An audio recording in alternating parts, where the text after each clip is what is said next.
Hi guys and welcome back to Ask MBA. So यार one thing I've always observed कि students struggle with cube roots a lot. Squares and square roots का अब हमें आदत हो चुका है, उसके बारे में कुछ इशू आता नहीं है. But when it comes to cube roots, student को ना काफ़ी प्रॉब्लम होता है, confusion होता है. So today I have a trick with me which will help you to get answers of these cube roots, these perfect cube roots under 5 to 10 seconds, जो आपका बहुत ज़्यादा टाइम्स कॉम्पिटिटिव एग्जाम में save कर सकते हैं. So let's start with the video.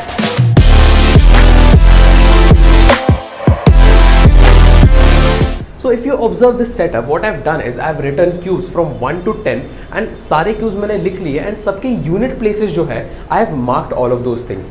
Now for this trick to work, you need to by heart these from 1 to 10 के cubes जो है आपको by heart करने पड़ेंगे क्योंकि इसके बगैर ये ट्रिक काम नहीं करेगी, वरना काम तो करेगी बट आपको टाइम काफ़ी जाएगा. बट ये ट्रिक अगर आप ये सॉल्व कर लेते या अगर आप याद कर लेते तो आपको इस ट्रिक के हिसाब से आप बहुत क्विकली एंड बहुत ईजिली आप ये क्वेश्चन को सॉल्व कर सकते हैं. So let's start with the video.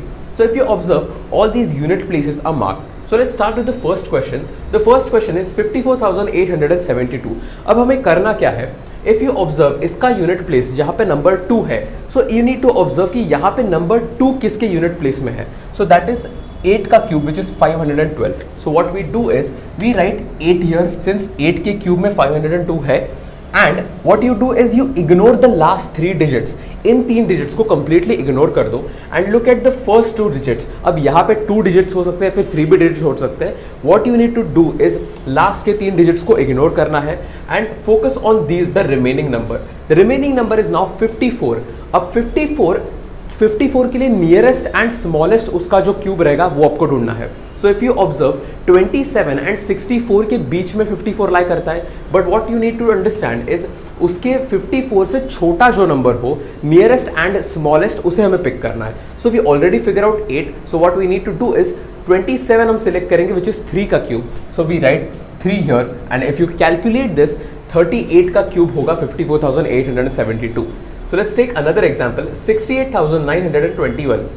अब इसके यूनिट प्लेस पे 1 लिखा हुआ है. इफ यू ऑब्जर्व 1 का क्यूब आएगा. So what you do is you right 1 here, ignore the last 3 digits and focus on 68. Again 68 का नियरेस्ट एंड स्मॉलेस्ट आंसर कहाँ होगा? 4 का cube which is 64. So you just right 4 here and the answer is 41. So let's look at the next number which is 4,913. अब इसके case में units place पे the number is 3. So if you observe 3 है 7 का cube which is 343. So what you do is you write 7 in the units place, then ignore the last 3 digits and just focus on the 4. अब 4 के लिए nearest and smallest होगा 1 का cube. So all you do is write 1 and 17 का cube होगा 4,913. So what I want you guys to do with the help of this simple trick, calculate the answer for this number and comment down that answer so that I understand कि आपको ये trick अच्छे से समझ चुकी है. I hope this video was informative. Keep growing, keep learning and I'll see you on the next one.